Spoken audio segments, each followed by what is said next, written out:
Hello everyone, Mac here, and welcome to my Vesper's Host Soul Flawless Guide. There is a lot of information to get through in this video, and I do not wish to waste anyone's time. Timestamps for the different encounter sections will be pinned in the comments, so feel free to skip around to the parts you wish to see, and any and all builds shown will be linked in the description as well. Before we start the encounter breakdowns, here's my overall advice and what I'll focus on. Number 1, I highly recommend you use a Titan for this dungeon. Whether it's episode Heresy or future seasons, unless something drastic happens that makes the other classes more viable. This isn't one of those dungeons where you can just play whatever you want and what you're most comfortable with. You're free to try though. Titan has a very clear and distinct advantage, and even advantages, that it's not even funny. I will preface this and say that yes, this is an episode Heresy guide that uses the artifact. However, that is only for the very last encounter, the final boss, the Corrupted Puppeteer. Every other encounter, the optimal, fastest, and safest way to play doesn't really make use of the artifact except for Limit Break, and all that does is increase the damage for your super. So these tips and advice will continue working in the future unless any of them get reworked or nerfed. I do not see that happening though, because nothing here is broken in any way or overpowered. They simply work best because of how Bungie designed the dungeon.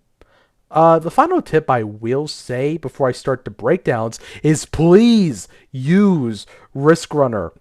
This gun is very strong in this dungeon, and I only took it off for when it was damage phase for the final boss, and I switched over to Lemon Arc, everybody's favorite French bow. Now that I got all of that out of the way, I'm going to begin the actual guide now. Alright, first encounter. This is the easiest part of the dungeon, and what build you use honestly really doesn't matter. The only thing you have to worry about combat-wise is dealing with the breaks as quickly as possible.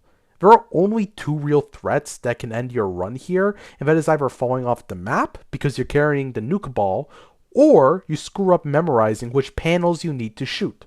For the nuke ball, only one of the areas are you really in any sort of way in risk of falling, and that is the top leftmost room. Make sure to stay amplified if you can, and try to kill the stasis shanks with a long-range weapon ahead of time. The bottom left room has one hole that can kill you as well, but if you just jump to the left instead to the right, you'll avoid it completely. Now here's the real run under for this encounter. The shooting panels. Trust me on this. My memory is terrible. Actually, I joke all the time I have dementia, but unironically, I think there is something wrong with my memory. So please listen to me when I say this really isn't that bad. And here, I'll explain what I did.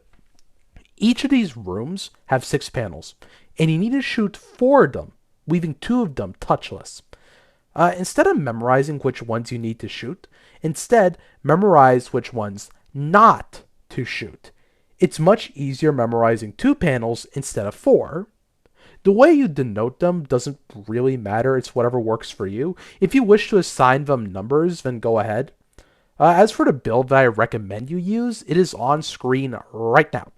Prismatic Consecration Spam will never do you wrong, and neither will the Risk Runner. Lost Signal purely exists for Darkness generation, so you can switch it out with another Darkness weapon, and the Grenade Launcher is just for the final big break to DPS, down before I use Thunder Crash.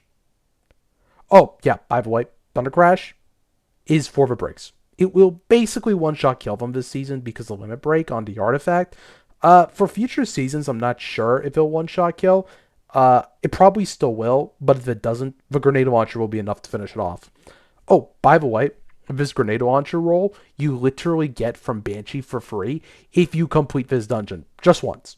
So you should have it if you're attempting Assault Flawless. You can copy the mods, but the only one that really helps is Arc Siphon. So you get your super faster while you get Risk Runner kills.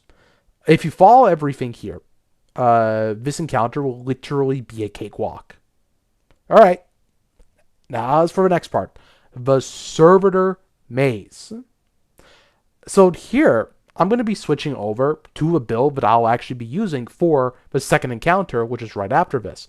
And that is mainly because the class item that will be important for both sections. I'll showcase it in more detail in the next section though. In this encounter, you only have to care about one of the traits, and that's Spirit of the Assassin. This will be a big help when avoiding Raneiks, as you bring the nukes to the proper areas. There really isn't that much to say about this section. The only thing you really have to worry about is the Raneiks integrations, which will still go for you if you're invisible, by the way. Fun fact. Alright, now then, the second encounter. Now we are entering the first painful part of this dungeon. Good old Raneiks. This boss is an annoying one. However, your build will make a massive difference when overcoming this guy. And boy, oh boy, do I have just one for you. I should go work for marketing. Anyways, have two separate builds for this part. But with the only difference being your primary and heavy weapon. The first build is just for the ad clear, and it only changes to the second build right before you damage the boss. I used a Risk Runner, of course, because it's literally God mode. Lost Signal for darkness generation. Oh, and it's good to help with the exploding shanks, since that's one of the most dangerous parts here. I highly recommend you use a class item with both Assassin and Star Reader on it, because both of these are incredibly useful.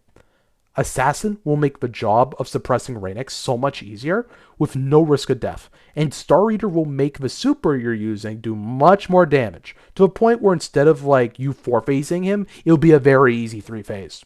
Oh, the super you'll be using is Behemoth on Prismatic. Yep, Behemoth is literally the best damage strat for Raneiks, and it's not even close. You also pair this with a tractor cannon so that the entire damage phase your super does even more damage. Be careful with the panels and when getting the numbers with Raneiks. All I did was type them in chat and checking before I shoot. Note that when I was going flawless, I encountered a glitch in 3 separate runs where Raneiks would literally break and would only show one number instead of 2. And this actually did tilt me a lot. Anywho, tangent aside. Here's how the damage phase will look like. Power melee into suppressor shanks, which makes you invisible. Stand about here on this wall when Raneiks appears, wait a good second or two, pop suppressor and immediately shoot it. The moment that happens, shoot Raneiks once or twice with tractor and then immediately pop your super. And as you see him break apart, heavy slam him until the damage phase is over. If you have lost signal, you can also quickly shoot before using super. And if your super is over before damage phase, most likely you'll only have time for a 1 consecration. Rinse and repeat, and this will be a very easy 3-phase. If you do not have this class item, or just any class item for that matter, then use Synthoceps.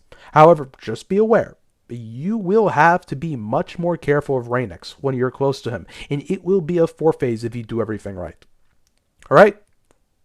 Raneiks out of the way, the second traversal. Oh, well, this part's simple. Don't be a jump issue and be careful with the lightning. Oh, and don't get cocky. You're really not going to save much time anyways. The third encounter. Now, for the actual hard part of this dungeon. And the only place where you will very heavily rely on the Heresy artifact. This boss fight is much easier with this artifact, so take advantage of it while you can. For the artifact, make sure you're using all the things for bolt charge. Use limit break. And very importantly, make sure you activate the boost. And you have all these boosts active, because they will make a massive difference. I separate this part into 2 sections. The under part and boss damage. Stupid names, I know, but roll with it. In the under part, I use this build here. Arc Titan with insurmountable Skullford, because infinite melee is funny.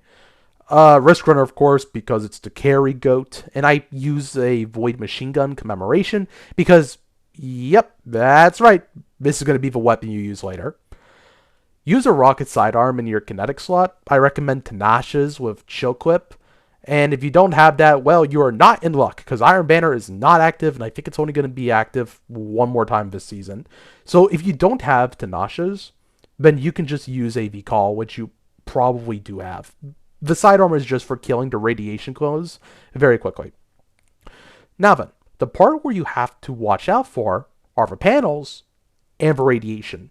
The panels are much easier to deal with because you just shoot the same number 4 times in this part. The real danger is when you have to go down even more and need to get the radiation balls. When you have Operator, I suggest you bring it next to the terminal you need to put it back in when you shoot the very last panel. And when you have Scanner, take your time when checking. You have 40 seconds. That's more than enough time. Be careful when you find a guy and kill him. The radiation clones will be on you ASAP. Use the rocket sidearm and a powered melee for amplified. Immediately run to put back Scanner if you have time. However, if you don't, then just take the ball and duck it. You can always go and pick up Scanner later. Now, when you're heading to the next part, don't go through the hallway that's behind where the boss was. Instead, leave through the door, kill the ads with powered melee, so you have amplified, and run through the traps while, you can just light dodge, and you will be fine.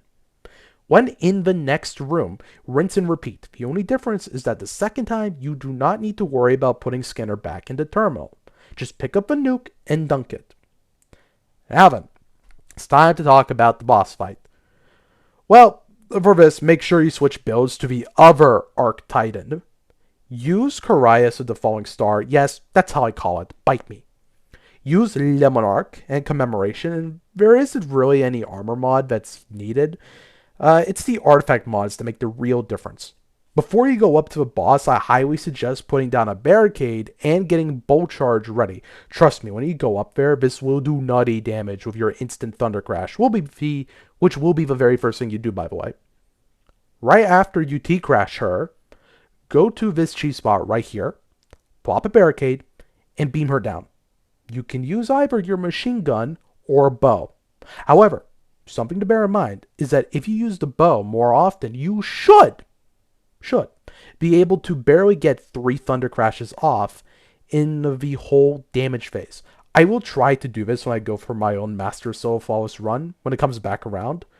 As for your kinetic slot weapon, it really doesn't matter. I just had my mountaintop.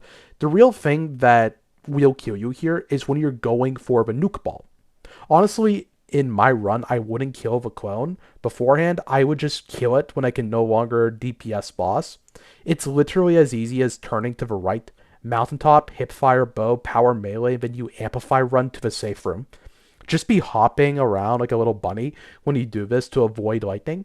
Sometimes the indicator for it striking can be kind of bad.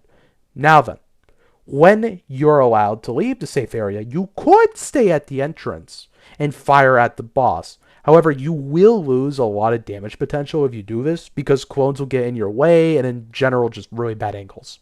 What I suggest doing is that instead, you jump back here on this cheese spot, plop a barricade, and proceed to beam her down till the station door opens. From there, switch back to the other Arc Titan with Insurmountable and just repeat.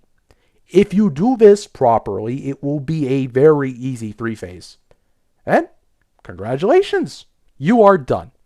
If you wish to see everything demonstrated, I suggest watching my own solo Flawless of this dungeon, where I put everything I said in this video into action. I will link it here in the description, but as of right now, this is my proudest achievement in this game. I have a lot more other challenges I want to do, so stay tuned if you would like to see them yourself, and maybe even watch the guides I make. And, well, thank you for sticking around and watching this video. This is my first ever video in this format, and I hope you all liked it. If you have any comments, criticisms, then please let me know in the comment section below. I'm all ears. Well, have a wonderful day, Guardians, and good luck. Check out the channel if you want to see more, and I'll see you next time.